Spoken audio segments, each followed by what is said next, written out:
قرآن مجید فرقان حمید کا 22واں پارہ ہے، اس پر ہم بات کریں گے۔ اللہ تعالیٰ توفیق عطا فرمائے۔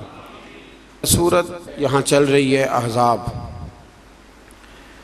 تو 22ویں پارے کے بالکل شروع میں اللہ تبارک و تعالیٰ نے ازواج مطہرات سے خطاب کیا ہے اور ساری امت کی خواتین کو سمجھایا ہے۔ خاص مقام ہے سمجھنے والا۔ اللہ کریم نے بالکل شروع میں کہا کہ اے محبوب علیہ السلام کی بیویوں، آپ کا مقام لوگوں میں سے ذرا امتیازی ہے، سو تقوی اختیار کرو، غیر محرم مردوں کے ساتھ نرم لہجے میں بات نہ کرو۔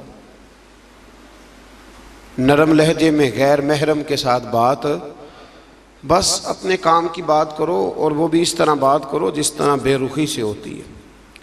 عورتیں نرم لہجوں کے ساتھ غیر محرموں کے ساتھ گفتگو نہ کرو۔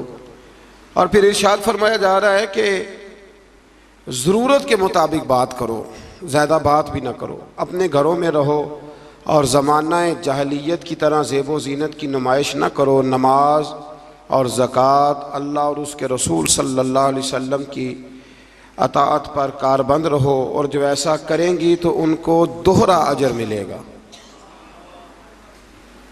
اور ان کے لیے آخرت میں عزت کی روزی کا مقام ہے، روزی کا اہتمام ہے۔ اسی مقام پر اللہ کریم نے فرمایا انما یرید اللہ لیذہب عنکم الرجس اہل البیت ویطہرکم تطہیرا۔ فرمایا اللہ تو یہی چاہتا ہے اے نبی کے گھر والوں کہ تم سے ہر ناپاکی دور کر کے تمہیں صاف ستھرا کر دے۔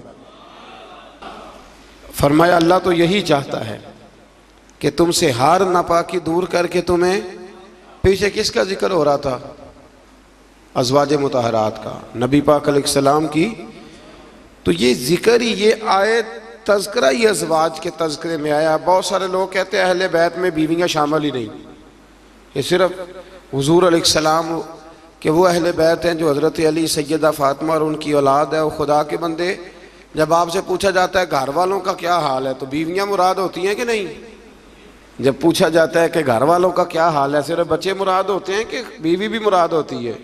تو یہ عجیب فلسفہ ہے کہ یہاں لوگ کیا کرتے ہیں، کہتے ہیں صرف اہل بیت سے حضور صلی اللہ علیہ وسلم کے اولاد مراد ہے، بیویاں مراد نہیں۔ تو یہ سرے سے بات ہی درست نہیں ہے۔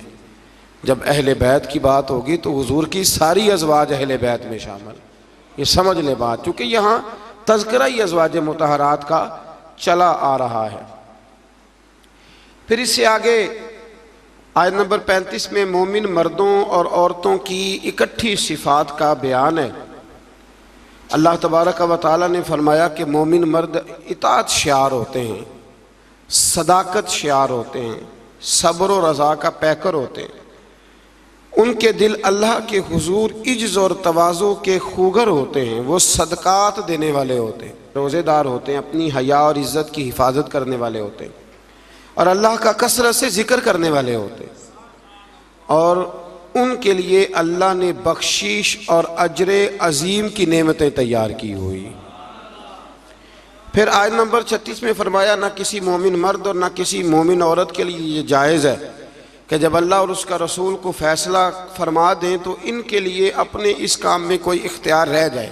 اس آیت کی تھوڑی تفسیر ضروری ہے، اس کی تھوڑی تفسیر کر دیتا ہوں۔ ہوا یہ تھا کہ نبی کریم علیہ الصلاۃ والسلام نے اپنے ایک غلام کے ساتھ، اپنی ایک عزیزہ جو حضور کی رشتہ دار بنتی تھی حضرت زینب بنت جہش، ان کا نکاح کرنا چاہا، پیغام نکاح بھیجا۔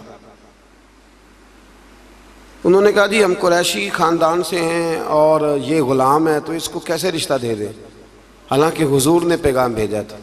اتنے بڑے ہم ہو کے تو ایک غلام کو رشتہ دے دیں؟ تو اللہ نے حکم دے دیا، فرمایا جب رب رسول حکم دیں تو تمہیں اختیار ہی کوئی نہیں۔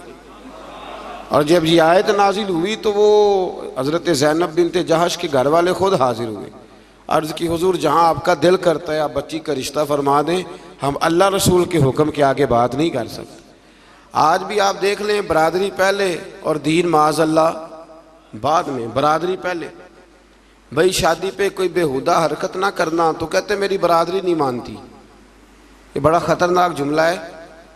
یعنی ایک طرف نبی پاک کی شریعت اور دوسری جانب برادری، تو یہ مطلب آپ اندازہ کر لیں کہ یہ بات کہاں تک جاتی ہے۔ آپ نے اس میں سے اختیار کسے کیا ہے؟ ہماری برادری وہی ہے جس برادری میں حضرت بلال حبشی شامل ہے، حضرت صہیب رومی اور عمار یاسر شامل، وہ ہماری برادری ہے، ایک ہوں مسلم حرم کی پاسبانی کے لیے۔ اللہ توفیق عطا فرمائے۔ پھر اس سے آگے آیت نمبر 37 سے یہ مسئلہ بیان ہوا ہے کہ جو منہ بولا بیٹا ہے وہ حقیقی بیٹے کے حکم میں نہیں ہوتا، وہ حقیقی بیٹے کے حکم میں نہیں ہوتا۔ وہ میں پیچھے بھی بتا چکا ہوں، ہوا یہ تھا کہ ایک منہ بولے بیٹے نے طلاق دی تھی، تو نبی کریم علیہ السلام کے وہ منہ بولے بیٹے تھے، تو ان کی زوجہ سے حضور نے نکاح کرنا چاہا۔ لوگوں نے کہا کہ یہ تو یہ والا معاملہ ہے، تو فرمایا وہ جو منہ بولا بیٹا ہے وہ منہ بولا بیٹا ہی ہوتا ہے۔ مجھ سے ایک دفعہ ایک دوست نے سوال پوچھا تھا کہ منہ بولی جو بہن ہوتی ہے تو بھئی وہ غیر محرم ہوتی ہے، منہ بولی بہن غیر، منہ بولی ماں جو ہوتی ہے نا، ایک تو یہ ہے کہ وہ کہلا کی عمر کو پہنچ جائے، اس نے بچہ چھوٹا سا لے کے پالا ہو، وہ معاملہ اور ہے، لیکن ہمارے ہاں جس طرح رشتے نہیں بن جاتے، جو اصل بہن ہوتی ہے اس کا پتہ ہی کوئی نہیں، اور بھئی جس کو اللہ رسول نے تیری بہن بنایا تجھے وہ پسند کیوں نہیں، اور جس کو رب کریم نے تیرے لیے رشتہ بنایا ہے تجھے وہ رشتہ قبول کیوں نہیں۔ اللہ تبارک و تعالی حقیقی مفہوم کی طرف ہماری توجہ لگائے، اسی میں ہمارا فائدہ ہے۔ تو پھر اسی طرح آیت نمبر 40 میں اللہ تبارک و تعالی نے وہ عظیم بات ارشاد فرمائی جس کی طرف امت کی توجہ ہونا بڑی ضروری ہے۔ فرمایا ما کان محمد ابا احد من رجالکم ولکن رسول اللہ و خاتم النبیین، فرمایا محمد صلی اللہ علیہ وسلم مردوں میں سے کسی کے باپ نہیں، ہاں اللہ کے رسول ہیں اور نبوت کو ختم کرنے والے ہیں، خاتم النبیین ہیں حضور نے فرمایا میں آخری نبی ہوں، میرے بعد کوئی نبی، میرے بعد کوئی نبی ضرورت بھی کوئی نہیں، اس لیے کہ میرے نبی نے کمی چھوڑی کوئی نہیں، ضرورت ہی کوئی نہیں، حاجت ہی کوئی نہیں، ضرورت ہی کوئی نہیں، بلا وجہ بعض لوگوں کو اللہ تبارک و تعالیٰ معاف کرے روٹی پیٹ بھر کے کھانے کو نہیں ملتی تو نبوت کا دعویٰ کر دیتے، اور عجیب و غریب قسم کے لوگ ہیں جو میدان میں آ نکلتے ہیں، اور مجھے تو ان لوگوں کی سمجھ نہیں آتی جو دلیلیں پوچھتے ہیں اور پھر بعد میں کہانیاں سناتے ہیں۔ تو بھئی حضور آخری نبی ہیں، رسول کریم کے بعد کوئی نبی آ سکتا؟ ایک بات کو سمجھیں، حضور کا تاج ہے ختم نبوت، یہ نبی پاک کی نشست ہے ختم نبوت، یعنی نبی ختم ہو گئے تو آخری نشست پہ حضور بیٹھے ہیں، تو اب جو کہتا ہے کہ میں نے بھی بیٹھنا ہے تو بے ادبی کرتا ہے کہ نہیں کرتا؟ اس لیے قادیانی اتنے برے ہیں، ان سے مسلمان اس لیے بیزار رہتے ہیں کہ وہ بہت بڑی بے ادبی کرتے ہیں، وہ نبی کریم علیہ السلام کے بعد کسی کو ذلی اور کسی کو بروزی نبی مانتے ہیں۔ بھئی رسول کریم پر نبوت ختم ہو گئی، اور نبی کریم علیہ السلام فرماتے ہیں میرے بعد کوئی نبی، فرمایا اگر کوئی ہو سکتا ہوتا نا تو خطاب کا بیٹا عمر ہوتا، جن میں صفتیں ہیں لیکن جو ہو سکتے تھے جب وہ نہیں ہوئے، جو ہو سکتے تھے تو ایک کانا آدمی، وہ کانا تھا مرزا، ایک آنکھ سے کانا تھا، اور عجیب اس کے باتیں تھیں، بڑے بڑے عجیب اس کو امراض تھے، اس نے اٹھ کے دعویٰ کر دیا، تو بڑے بڑے عجیب لوگ ہیں نا، ماننے والے تو شیطان کو بھی مانتے جاتے ہیں، معاذ ماننے والے تو سب کو مل جاتے۔ اللہ تبارک و تعالی ہمیشہ حق پر استقامت عطا فرمائے۔ پھر اس سے آگے نبی کریم صلی اللہ علیہ وسلم کی کچھ اور صفات کا بیان ہے۔ اللہ کریم نے فرمایا یا ایھا النبی انا ارسلناک شاہدا ومبشرا ونذیرا، اے محبوب بے شک ہم نے آپ کو بھیجا ہے گواہ بنا کر، خوشخبری دینے والا بنا کر، ڈر سنانے والا بنا کر، وداعیا الی اللہ باذنہ، اور ہم نے آپ کو اللہ کی طرف بلانے والا بنا کے بھیجا ہے، وہ بھی اللہ کے حکم سے، وسراجا منیرا، اور ہم نے آپ کو چمکتا ہوا آفتاب بنا کے بھیجا ہے۔ تو نبی کریم علیہ السلام کو اللہ نے یہ صفات عطا فرمائی ہیں، شانیں عطا فرمائی ہیں۔ ایک بات آپ یہاں رک کے ذرا سوچئے گا، کچھ لوگ کہتے ہیں جی شان مصطفیٰ کا جلسہ کرنے کی کیا ضرورت، معراج مصطفیٰ، میلاد مصطفیٰ، آپ سیدھا سیدھا نماز روزے کی بات بتائیں، شان بیان کرنا کیوں ضروری ہے؟ یہ بہت بڑا مسئلہ ہے۔ بعض لوگ کہتے ہیں جی آپ سیدھا سیدھا کہیں کہ حضور نے فرمایا سچ بولو، کھری بات کرو اور دیانتدار، یہ آپ کیا حضور شان بڑی تھی، عظمت بڑی تھی، تو بھئی ان آیات میں اللہ کیا بیان کر رہا ہے؟ کہا میرا محبوب نذیر بھی ہے، بشیر بھی ہے، سراج منیر بھی ہے۔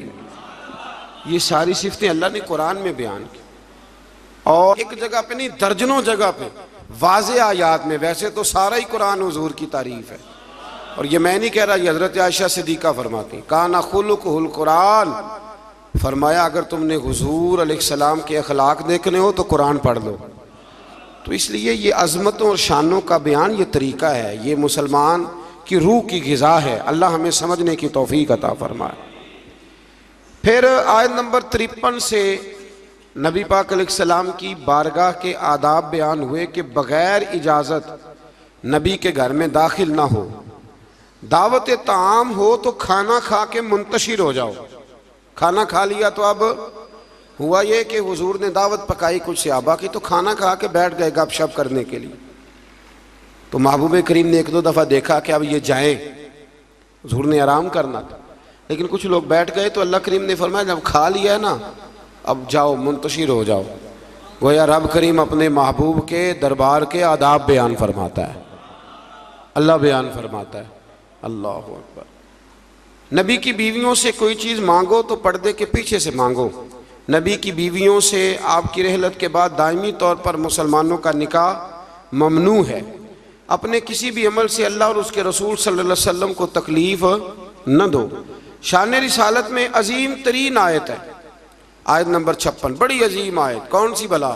ان اللہ وملائکتہ، فرمایا بے شک اللہ اور اس کے فرشتے یصلون علی النبی، نبی کریم پر درود بھیجتے ہیں۔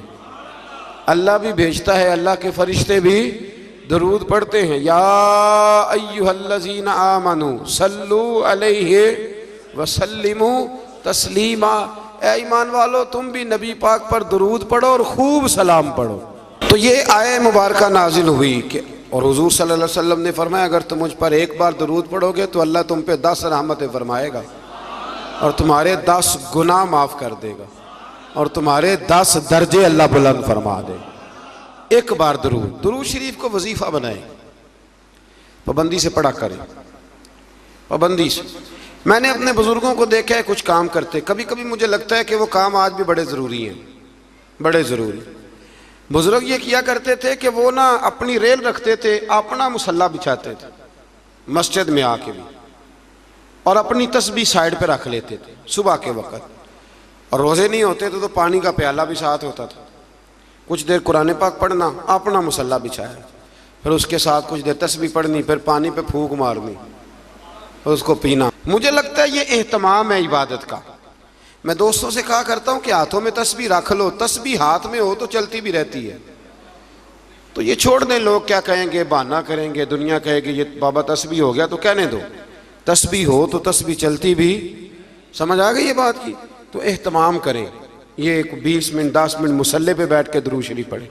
ہمیں موقع مل جائے تو ہم پڑھ لیتے ہیں، کچھ کہتے ہیں میں گاڑی چلاتے چلاتے پڑھتا ہوں، میں نے کہا یہ سارے طریقے ٹھیک ہیں، پر میری رائے یہ ہے کہ مصلی بچھا کے، خوشبو لگا کے، اچھے کپڑے پہن کے، مدینے کی طرف منہ کر کے، یعنی حضور کی بارگاہ میں سلام عرض کرنا ہے نا جی، حضور کی بارگاہ میں، تو پھر پورے اہتمام سے سلام پڑھیں۔ اللہ توفیق عطا فرمائے۔ آیت نمبر 60 سے 61 میں منافقین اور فاسقین اور جن کے دلوں میں عداوت مصطفیٰ صلی اللہ علیہ وسلم کا روگ ہے اور مدینے میں جھوٹی افواہیں پھیلانے والوں کو خبردار کیا گیا کہ اگر وہ اپنی حرکتوں سے باز نہ آئے تو انہیں مدینے میں رہنے نہیں دیا جائے گا، اور یہ بھی کہا گیا کہ یہ لوگ لعنتی ہیں اور جہاں بھی پائے جائیں انہیں چن چن کر قتل کر دیا جائے، اس لیے کہ یہ حضور کے بارے میں دل میں منافقت رکھتے ہیں۔ پھر آگے سورہ سبا شروع ہوتی ہے۔ اس سورت کی آیت نمبر 9 میں دشمنان رسول صلی اللہ علیہ وسلم کے لیے عبرتناک عذاب کی وعید ہے۔ آیت نمبر 10 سے حضرت داؤد علیہ السلام کے معجزات کا ذکر ہے کہ انہیں یہ فضیلت دی گئی کہ پہاڑ اور پرندے ان کے ساتھ تسبیح کرتے تھے۔ حضرت داؤد تسبیح کرتے تو پہاڑ بھی تسبیح کرتے، پرندے بھی۔ داتا علی اجویری نے ایک بات لکھی ہے، کہتے ہیں کہ حضرت حبیب بن اسلم رائی تھے، داتا صاحب نے 1000 سال پہلے لکھا ہے۔ وہ کسی سے ملتے نہیں تھے، دوپہر کے وقت بکریاں لے کے جنگل میں چلے جاتے، ملتے نہیں۔ ایک بندہ بڑی دور سے آیا، کہنے لگا میں نے ملنا ہے۔ انہوں نے کہا بابا اس ٹائم نہیں ملتا۔ کہنے لگے اللہ کا بندہ ہے نا، تھوڑا ناراض ہی ہو جائے گا نا، چلا جاتا۔ کہتے میں پہاڑ کے پیچھے گیا تو میں نے عجیب نظارہ دیکھا کہ بابا جی مصلی پہ بیٹھے ہیں اور ایک بھیڑیا ان کی بکریاں چرا رہا ہے۔ بھیڑیا وہ کھایا کرتا تھا، آج چرا رہا ہے۔ کہتے ہیں بڑا حیران ہوا۔ بابا جی کہنے لگے اس وقت کیوں آئے ہو؟ تو میں نے کہا حضور اگر آ گیا ہوں تو مہربانی کریں۔ میں نے فوراً کہا یہ بھیڑیا بکریاں چرا رہا ہے۔ فرمانے لگے جب سے میں نے رب سے صلح کر لیا نا، ساری مخلوق کی مجھ سے صلح ہو گئی، ساری مخلوق کی صلح ہو گئی۔ تو کہتے ہیں میرے دل میں خیال آیا کہ پتہ نہیں بابا کچھ کھلائے پلائے گا بھی کہ نہیں۔ تو کہتے ہیں انہوں نے لکڑی کا پیالہ پہاڑ کے نیچے رکھا تو وہ شہد سے بھر گیا، پھر میں نے وہ پیا، دوبارہ رکھا تو دودھ سے بھر گیا، پھر تیسری دفعہ رکھا تو وہ پانی سے بھر گیا۔ تو کہتے ہیں کہ میں بڑا حیران ہوا۔ تو کہنے لگے حیرانگی والی کون سی بات ہے؟ اگر بنی اسرائیل کے نبی دعا کریں اپنی نافرمان قوم کے لیے تو اللہ انہیں پہاڑوں سے پانی دے دیتا ہے۔ میں تو محمد عربی کا وفادار غلام ہوں، مجھے نہیں اللہ عطا کرے گا۔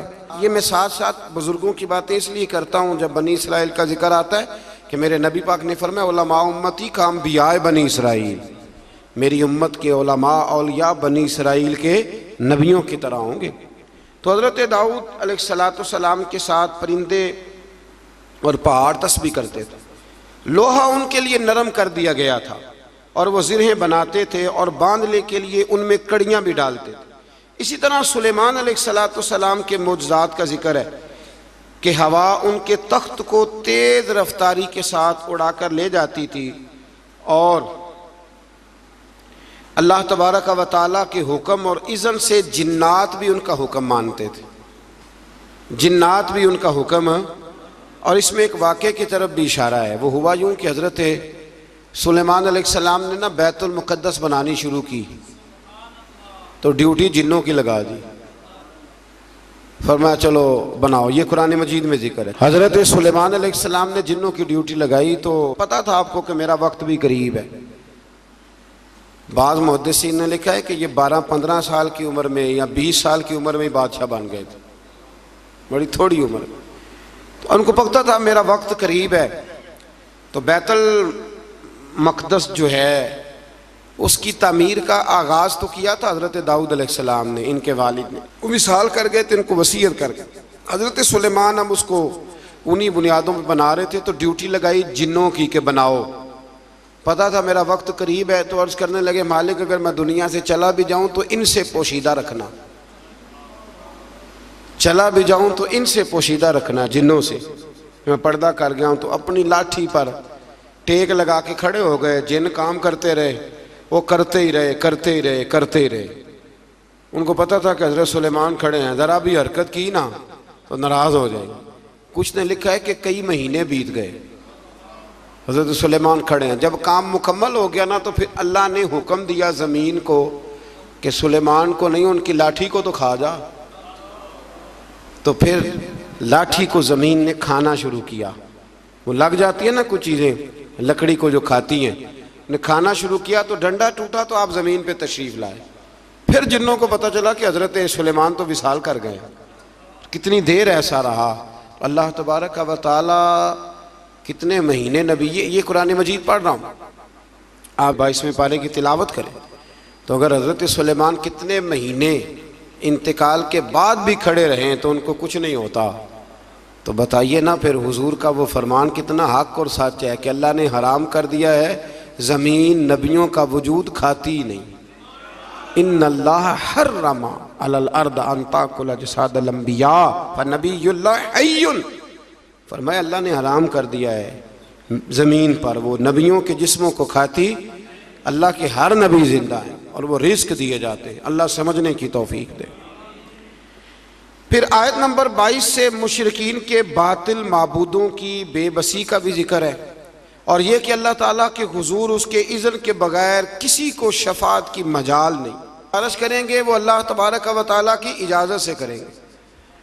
آیت نمبر 28 میں رسول کریم علیہ السلام کی رسالت عامہ کا ذکر ہے، عام رسالت ہے نبی پاک کہ آپ کی دعوت پورے عالم انسانیت کے لیے، اور یہ سارا عالم انسانیت آپ کی امت دعوت ہے، اور جن خوش نصیبوں نے ایمان قبول کر لیا وہ امت اجابت ہے۔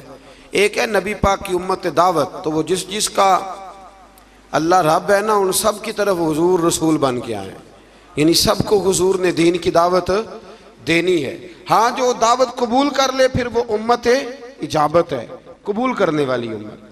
اگلی آیات میں اسی مفہوم کو بیان کیا کہ اپنے عہد کے جابروں اور متکبرین کو آخرت میں ان کے عہد کے کمزور طبقات کے لوگ یہ کہیں گے کہ ہمارے ایمان سے معرومی کا سبب تم بنے تھے۔ مزید بتایا کہ پچھلی امتوں کے خوشحال لوگ مال و دولت کی فراوانی کو اپنی مقبولیت کی دلیل سمجھتے تھے، کہتے تھے ہم اللہ کے قریبی ہیں اسی لیے تو اتنی مال و دولت دی ہے اللہ نے ہمیں، اس کو وہ دلیل بناتے تھے۔ حالانکہ مال و دولت کوئی دلیل اگر یہ قریب ہونے کا ذریعہ ہوتی تو سب سے زیادہ میرے نبی پاک کی تجوریوں میں ہوتی، یہ کوئی دلیل نہیں۔ اللہ نے فرمایا کہ اس کا قرب مال و دولت کی فراوانی سے نہیں ملتا بلکہ ایمان اور عمل صالح کی دولت سے ملتا ہے، اور رزق کی کشادگی یا تنگی کا تعلق کسی کی فضیلت یا بے توقیری سے نہیں ہے، بلکہ یہ اللہ تعالیٰ کی حکمت ہے کہ کبھی وہ نعمتوں کی فراوانی امتحان کے طور پر فرماتا ہے اور کبھی آزمائش میں مبتلا کر کے بندے سے امتحان لیتا ہے۔ آیت نمبر 40 میں اللہ تعالیٰ کے فرشتوں سے سوال کہ کیا یہ لوگ تمہاری عبادت کرتے ہیں؟ فرشتوں کا اللہ تعالیٰ کی تسبیح بیان کرتے ہوئے اس کی بندگی کا اظہار کیا، اس بات کا اللہ نے اس آیات میں ذکر کیا۔ آیت نمبر 45 میں فرمایا کہ ان کفار سے پہلے جن لوگوں نے رسول کو جھٹلایا، ہمارے رسولوں کو، ان سے قوت اور دبدبہ میں وہ لوگ زیادہ مضبوط تھے۔ آج جو جھٹلا رہے ہیں نا قریش والے، تو جو پہلے جھٹلاتے تھے وہ قوت اور دبدبے میں زیادہ مضبوط تھے، لیکن وہ بھی اللہ تعالیٰ کے عذاب سے بچ نہ سکے۔ تو جب وہ نہیں بچ سکیں قومیں عاد اور قومیں سمود، اتنی تگڑی قومیں، تو یہ تو بات ہی کوئی نہیں، اللہ اکبر۔ آخری آیات میں فرمایا کہ روز حشر کفار کی خواہش ہوگی کہ عذاب سے نجات مل جائے، مگر ان کی یہ خواہش پوری نہیں ہوگی۔ پھر سورہ فاتر شروع ہو جاتی ہے اس سے آگے، تو اس کی آیت نمبر 5 میں تمام انسانوں سے خطاب کرتے ہوئے فرمایا کہ قیامت کا وعدہ حق ہے، اور دنیاوی زندگی کی لذتوں میں کھو کر کہیں دھوکے میں نہ پڑ جانا، اور شیطان تمہارا دشمن ہے، اس لیے تم بھی اسے اپنا دشمن ہی سمجھو، اس سے جرانے لگانے کی ضرورت، اس سے دوستیاں نہ کرتے پھرو، اس کے لیے تیاری نہ کرو۔ یہ رمضان کے آخری دن شروع ہو جاتے ہیں تو ہمارے بچے موٹر سائیکلیں تیار کرنی شروع کر دیتے، یعنی عین رمضان میں۔ مجھے کچھ لوگ کہتے ہیں کہ یہ عید والے دن بڑی طوفان بدتمیزی ہوتی ہے، تو میں کہتا ہوں کہ اللہ تعالیٰ ہمیں معاف کرے، ہوتی عید والے دن ہے پر اس کی تیاری رمضان میں ہوتی ہے، تو کتنا بڑا جرم ہے۔ یعنی ادھر چاند رات کا اعلان ہوگا تو ادھر تماشا لگ جائے، ہمیں احتیاط کرنی چاہیے۔ حضور علیہ السلام نے فرمایا تو یہ جو چاند رات ہوتی ہے نا، یہ تو مزدور کو مزدوری ملنے کا وقت ہوتا ہے، تو لوگ ہیں کہ وہ کھیل کود میں لگ جاتے ہیں، اللہ سمجھنے کی توفیق دے۔ آیت نمبر 9 سے 13 تک ایک بار پھر اللہ تعالیٰ کی قدرت کے تحت بارش کے نظام کا ذکر ہے۔ انسان کو اس کے جوہر تخلیق کی طرف متوجہ کیا گیا تاکہ سرکشی کا شکار نہ ہو، اور وہ یہ کہ مادہ کے پیٹ میں حمل کو بھی اللہ جانتا ہے، اور یہ کہ کس کی عمر میں درازی ہے یا کس کی عمر میں کمی ہے، وہ سب اللہ نے کتاب تقدیر میں لکھ دیا ہے۔ آیت نمبر 12 سے فرمایا کہ میٹھے اور کھارے پانی کے سمندر برابر نہیں ہوتے، میٹھے اور کھارے پانی کے سمندر برابر نہیں ہوتے، لیکن فرمایا سب سمندروں سے تمہیں مچھلی کا تازہ گوشت ملتا ہے، پانی جیسا بھی ہو، اور تم ان سے پہننے کے زیور بھی نکالتے ہو، اور کشتیاں پانی کو چیرتی ہوئی چلی جاتی ہیں۔ نظام لیل و نہار اور شمس و قمر اسی کے حکم کے تابع ہیں، اسی کے حکم کے، یہ چاند سورج اگر کسی انسان کے قبضے میں ہوتے تو کب سے اختلاف ہو گیا ہوتا. کوئی کہتا ادھر سے نکل, کوئی کہتا کم از کم جو حکومت بدلتی وہ تو ضرور بدلتی ایک دفعہ. یہ پچھلے لایا ہے لہذا معاذ اللہ ہم نہیں چلنے دیں گے. اللہ نے فرمایا یہ اللہ کے تابع, رات دن کا آنا بھی اللہ کے اور نظام شمس و قمر بھی اللہ کے.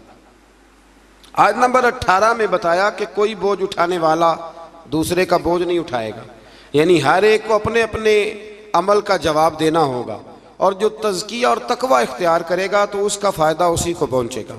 پھر فرمایا اندھا اور دیکھنے والا, ظلمت اور نور, سایہ اور دھوپ, زندہ اور مردہ لوگ برابر ہو سکتے نہیں. یہاں کفار اور منکرین کو اندھے, ظلمت, دھوپ اور مردے سے تشبیہ دی گئی, اور گویا اللہ کریم نے اہل ایمان کو آنکھوں والا کہا, نور والا کہا, سائے والا کہا, اور فرمایا یہ ہیں وہ جو زندہ ہیں. کافر زندہ رہ کے بھی زندہ, اقبال نے کہا تھا زندگی زندہ دلی کا نام ہے, اور مردہ دل کیا خاک جیا کرتے. تو دل زندہ ہو تو پھر ہر شے. ایک دانشور کا ایک قول ہے, وہ کہا کرتے تھے رشتے احساس کے ہوتے ہیں, رشتے اور احساس نہ ہو تو پھر رشتے بھی. آپ کو پتہ ہے نا, بہن کا اگر خیال آ گیا تو پھر بہن ہے, لیکن اگر بھائی کہے کہ نہیں جی میرے بہنوئی نے ضائع بڑے کیے ہیں پیسے, وہ تو سارا اس خاندان کو چلا جائے گا تو میں بہن کے بچوں سے, تو یہ احساس ختم ہو گیا. تو فرمایا کہ یہ زندہ رہتا ہے, جو مومن ہوتا ہے مومن زندہ ہوتا ہے, کافر مردہ ہوتا ہے, اس لیے کہ اس کا دل مردہ ہوتا ہے. اللہ تعالیٰ نے ان آیات میں یہ بھی بتایا کہ حجت الہیہ قائم کرنے کے لیے ہر قوم کی طرف نذیر یعنی روشن دلائل اور الہامی کتابیں دے کے نبی اور رسول بھیجے گئے, لیکن ہر دور میں پیغام حق کو جھٹلانے والے موجود رہے. آیت نمبر 27 میں فرمایا کہ ایک پانی سے مختلف رنگوں کے پھلوں, ایک ہی پہاڑی سلسلے سے مختلف رنگوں کے پہاڑ, ایک نوع انسانی سے مختلف رنگوں کے لوگ, اور چار پایوں اور جانوروں کو مختلف رنگوں میں پیدا کرنا, یہ اللہ تعالیٰ کی وحدانیت کی دلیل ہے. ایک باپ کے 4 بیٹے ہوتے ہیں, چاروں کی شکلیں علیحدہ ہوتی ہیں. یہ نہ مسئلے پہ غور نہیں نہ کرتے, ورنہ فوراً بندہ کیا اٹھتا ہے کہ سبحان اللہ و بحمدہ, سبحان اللہ. آپ غور کریں, ہر بندے یہ چیزیں لوگ بناتے ہیں نا جی, اس میں اتنی ڈال دو, اس میں اتنی ڈال دو, اتنی, تو ایک طرح کی چیزیں بنتی جاتی ہیں, ایک کی طرح. کوئی بھی چیز جو انسان بناتا ہے, چمچ ہے, برتن ہے, تو ایک کی طرح کا بناتا ہے. اللہ کریم کی تخلیق کا کمال یہ ہے کہ ناک ہر بندے کی ایک ہے, آنکھیں 2 ہیں, کان 2, ہونٹ سب کے ہیں نا, اور چہرے مختلف ہیں. یہ سمجھتے ہیں آپ بات؟ یعنی وہی چیزیں اللہ تعالیٰ نے دیں جو سب کو دیں, پر اس کے باوجود چہرے مختلف ہیں. تو ماننا پڑے گا کہ جو بنانے والا ہے وہ بڑی شان والا ہے, جو بنانے والا ہے وہ بڑی شانوں والا ہے. جو وہ بنا سکتا ہے دوسرا کوئی نہیں بنا سکتا.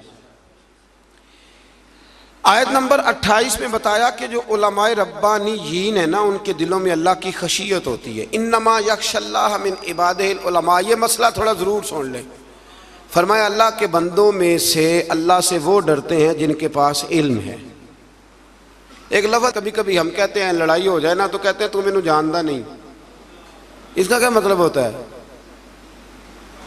تو مینوں کہتے ہیں نا کچھ لوگ, تو مینوں, اس کا کیا مطلب ہے؟ اس کا مطلب ہے کہ تو میرے سے لڑائی کر رہا ہے, تو میری طاقت نہیں جانتا, میرے تعلقات نہیں جانتا. یہ ترجمہ اس کا. تو میری دولت کو نہیں جانتا, میں کتنے لوگ میرے ہیں چاہنے والے, پیار کرنے والے, یا میرے خاندان والے, تو جان. یہ مطلب ہوتا ہے کہ تو مجھے جانتا. جو جانتا ہوتا ہے وہ ڈرتا ہے, جو نہیں جانتا وہ ایسے ہوتا ہے. جو بندہ رب کو جانتا نہیں نا وہ نہیں ڈرتا, اور جو جان لیتا ہے نا وہ ڈرتا ہے. پتہ چل جاتا ہے کتنی قدرتوں والا ہے. میرے رسول کریم علیہ السلام نے فرمایا میں تم سب سے بڑھ کر رب کو جانتا ہوں, اور میں تم سب سے زیادہ اللہ سے ڈرتا ہوں. اس لیے زیادہ باتیں کرنے والا عالم نہیں ہوتا, اللہ سے زیادہ ڈرنے والا عالم ہوتا ہے. جو بندہ کہتا ہے میں کسی کو بولنے نہیں دیتا، میں بڑی کہانیاں سناتا ہوں، تو یہ علم کی علامت نہیں۔ انما یخشی اللہ من عبادہ العلماء، اللہ کے بندوں میں سے جو عالم ہیں وہ اللہ سے ڈرتے ہیں۔ اگر تو زیادہ ڈرتا ہے تو تو بڑا عالم ہے، اگر تو نہیں ڈرتا پھر تو ان پڑھ ہے۔ یہ تو اپنے آپ سے پوچھ لے۔ اب لوگ کہتے ہیں جو جری ہو جائے، جو بے دریغ بولے وہ عالم ہے۔ نہ بھائی، جو سوچ سوچ کے بولے، جو ڈر ڈر کے بولے، جو احتیاط سے بولے، اصل عالم وہی ہوتا ہے۔ اللہ توفیق عطا فرمائے۔ آیت نمبر 32 میں اللہ تعالیٰ نے اپنے نیک بندوں کی برگزیدہ اور چنیدہ اور نیکی کے کاموں میں سبقت کرنے والے فرما کر جنت کی ان نعمتوں کا ذکر فرمایا جو اللہ تعالیٰ نے ان صالح بندوں کے لیے تیار کی ہوئی۔